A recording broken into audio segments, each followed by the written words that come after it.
عليكم ورحمة الله وبركاته. أخياري وإذن سلامين كستو أدونك تعالدي ساعتك بنشين وأنا وأهلاشين أكون إذن السلام عليكم ورحمة الله وبركاته. سلام كبعدي أخياري ما أنت محاي إنه هايا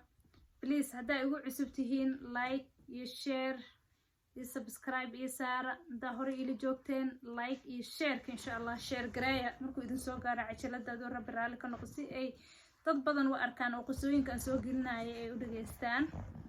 ma sha Allah ilaahay idin xifti barakallahu fiikum ila dhageysta cajalada ma sha Allah qiso ayaan maanta noo wada qisadaas oo ah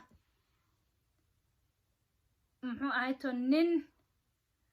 qisadan waxay ka dhacday ardal sham wadamada ardal shaamka ah ayay ka dhacday qisada waxaan u dhacay sidatan nin baa wuxuu ahaay nin gidislee xoolaha nimanka gidgidiyay oo baadiyaha ama meelaha xoolaha lagu gado inta taga xoolaha soo gada magaalada keena sii gadgada adina waxaas uu ahaay sidaad u ogtihiin waaga hore ma jirin boorsooyin ama bangiyaal lacag la dhigta ma oo la jirin dadku waxay sameeysan jireen sida foodaraha barkinto kala shay ah oo cad oo maryaha karfanto kala ah oo qariirad la dhahayo oo xirag la gelinayo elastic sas loo jiidaa ay lacagtana ku ridan jireen sokorta iyo waxaas raashin karan ay ku sameeysan jireen ma sha Allah marka ninkan reera ayuu u soo martiyay meel magaalo oo tuulo camal adegan reeraha hal wiil oo weyn bay haysteen wiilka run ahaantii qaab ahaan ninka jir ahaan uu la ekay laakiin da ahaan uu ka yaraay ninka waa la soo dhaweeyay waa loo loogay waa la marti sooray labada nin ayaa sheekeysanayay oo ninka family-ga lahaa ninka martida ahaa adiga maxaa tahay buu ku yiri oo way iswareysteen oo nin taajir ah oo lacagaha looda iyo xoolaha kala gidgidiyaan ahay oo caan oo la yaqaan hebel baa la dhahaa oo barasho wanaagsan meesha isku barteen ninka waa la marti sooray wiil yaro oo ay dhaleen iyo asaga qol isla seexiyay markii la isla seexinayay waxa la yiri wiilka yarka maybe ninkan oo maybe intaas uu kaadi u soo baxbax ama loodiisi waxaan uu soo aadaada asaga dhinacan ha ka soo mara adigana dhinaca darbiga xigso hay buu yiri markii ay seexinayeen saas bay ahayd chiefka ay ku ogaayeen ilaa qofku markaa seexinaysa meesha seexinaysa waa inaad ogtahay ninkii inaagti isqabiba qolkoodii u hoydo markaas waxay ku tiri ninka muxuu yahay markaas wuxuu ku yiri ninka waa nin ceenkaas ah waa nin gidislee waa nin xoolo haysta waa nin taajir oo lacag haysta oo hadda xitaa lacag iyo xoolo isku wadaa bas waxay tiri wariyaahe ninkan xoolaha aan ka xoogno aan ka dhacan xoolaha ninkan aan ka dhacno oo aan ka xoogno see uga xoognaa buu yiri markaas waxay ku tiri waa dileynaa sulkan ka goyneynaa seefan u afeynayna seeftan sulka kafka ka siineynaa waa xabaaleyna godan ku rideynaa looda iyo hantida iyo lacagti waxaana anaga ba ku baashaaleyna anaga iska leh aadi calaa inta xaal dib inaagshi dama way ka dhaadhicisay uu ku aqbalay ninkii bay qaadeen ninkii bay damceen inay dilaan waxay u soo faysatay seef ayay soofeeyeen oo af ka sameeyeen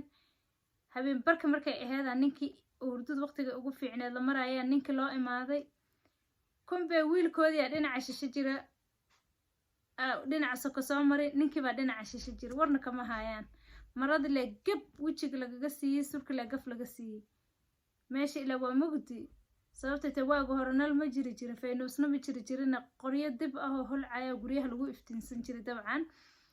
bis banaa ninkii soo booday bootintii ninka soo booday oo banaanka ku dhinacooda ku booday ku dhacay uu dadar ayaga dhan oo bahalkii waxay arkeen ninkii inuu ahayn waxay dileen wiilkooda uu yahay subxaanallah hanti iyo guri bilo aadan meesha ay ka gaarsiisay ka waramo inuu guriga cajiib yahay amikay oo hin qabsata ogayo baayay waxaan dilay wiilkayga ma ahayne wiilkayga baan iska dilay ninka ma ahan baayay oolna maxay tiri hantidan iyo xoolahan anaga qaadanayna taajir baan noqonaynaa richka adduunka noqonaynaa ninkan yaa noo soo dabadabaysan oo yaqaan inuu anagana soo maray in anaga dilna in anaga waxaan iyo xoolaha xoolo sumad leh oo la yaqaan ma waa xoolo la gadgadinayo anaga qaadanayn adduunyo ka dhaadhicisa ninkii oo hinay meesha la fariistay ayagoo ooynaay oo wiilkaygii oogiyoba ayay ku haysa ayaa wuxuu yiri ninka qariirkayga lacagta ahay oo walba barkinu ii ahaay hore laan usii qaatuu yiri loodeydaan sii dareersaday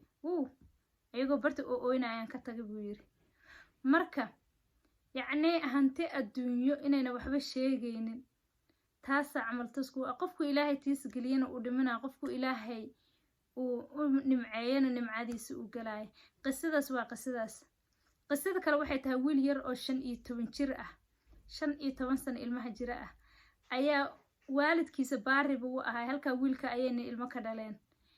wiilka marka muxuu sameyn jiray rakoorada iyo cajaladuhu soo qaadi jiray cajaladuhu soo download gareyn jiray maxadarooyinka xaafaduhu u qaybin jiray waalidkiisa u geeni jiray maxadarada soo baxda wuu sii qaadi jiray uu soo qaadi jiray yacni familigu u qaybin jiray nin saas oo cajaladaha markay waalidkooda dhageysan dadku usii gudbiyo ayuu ahay masaajidkana safka ugu horeeyo masaajidka ayuu ku tukani jiray waligii safka dhaxa ma gelin safka labaadna ma gelina la yiri shanta aroornimo masaajidka ayuu dhex taagnaan jiraa la yiri waana cunug yar oo 15 jir ah ma aadina ka ahay masaajidka mar walba marka nin kale oo weyn oo isla carabtooda isla ardashamkooda isla joogaan ayaa waxay ku tukan jireen safka u horeeyo labadooda always labada qof oo masaajidka ugu horeyso ayay ahaan jireen maalimaha kamid oo jimca ay tahay cunugiyo salaada maxay ahayd salaada subax oo jimcaha ahayd uu ordaayo oo wadada goynayo gaarig markuu jiiray cunugii garaabatuu noqday oo maxaa la dhihi jiray oxygen camal wax lagu xiraa qof inuu dhintay inuu nool yahay aan la kala ogaan isbitaalka la geeyay maxaa la dhihi jiray meeshii buu yeelay ninkii isla tukan jireen subaxii wuu waayay subaxii labaad wuu waayay week baa ka soo wareegtay wiilkana isbitaalka ayuu intaa yeelay ma dhintay waa nool yahay waa kulul yahay jirkiisa waa kulul yahay waa nool yahay daasaa lagu hayay waagi hore ma jiri jirin qalabka casriga ah qofka waa la tijaabin jiray waa la fiirin jiray inuu nool yahay iyo inuu dhintay dhaqdhaqaaqa xididadiisii waxaas xumadiisa dadka eegi jireen marka wiilka soo meesha uu oolay oo meesha uu u yeelay ayaa maxay ahayd waxa la gaaray jimcadii oo nabarku ku dhacay ma ahana jimcadiisa kale ayaa la gaaray jimcadiisa kale marka la gaaray aadaanka markuu dhacay uu la aadaamay ninkii shiiqa aadaamay uu la aadaamay waa aadaanka dhameystay ayay gacantiisa dhacday hal mar oo hamaansaday meesha nafta kaga dhacday jimcihii dambe ayaa ninkii wiilkii aabihii soo socdo masaajidka imaaday meeshii ayaa waxay iskula xirteen salaada ninkii wiilka dhalay iyo ninkii wiilka isla tukani jireen markaasaa wuxuu yiri wiilkaagi ma arkin bariyahan cunug yaro active uu ahaa cunug yaro ehel diin uu ahaa cunug ilaahay u nimceeyay uu ahaa wiilkii aawi maantana kulama socdee maxaa ku dhacay ma xanuunsan yahay markaasuu ooyay ninkii markuu ooyay wuxuu ku yiri maxaad la ooysay markaasaa wuxuu yiri waxaan la ooyay waxay tahay yacni wiilkayga calaamadooyinka aan ku arkay markuu dhimanayay ninka wuxuu yiri inaa lillahi wa inaa ilaahi raajicuun ma dhinti waan waayay laba jimcabo ma arkin jimcadana ku saddex ah intaanan arkin haayuu yiri wiilkayga wuu dhintay asagoo salaada subax u soo ordaya masaajidka ayuuna gaaray jiiray jimcihii hadda la soo dhaafay ayuuna dhintay oo ilaaha u naxariistay wax kale lama ooynina waxaan la ooyay buu yiri wiilkayga soo salaada jimcaha ah uu ugu xirnaa oo uu u sugaayay markuu aadaanka jimcihii ay ku dhacday ma ahana jimcihii kale la gaaray aadaanka ninka uu la dhameystay aadaamayay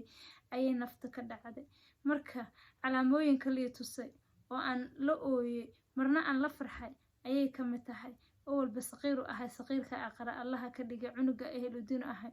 meeshaas ayay sheekadaan ku dhamaatay yacni haddaad wax wanaagsan samaysid haddaad diinta ku xirnaatid haddaad camalkaaga wanaajisid waxaad adigana ogaataa ilaahay goyna subxaanahu wa tacaala inuu camalkaaga kuu wanaajinayo cibaadadaadana kuu wanaajinayo haddii dembiga aad iska daysid xasanaada aad iska daysid camal wanaagsan aad shaqaysatidna ilaahay weyne subxaana watacaala camalkaagii cibaadadaada intaba wuu kuu hagaajinayaa walaalayaal waxaan idin dardaarmayaa kuwa diinta iyo muxuu ahayto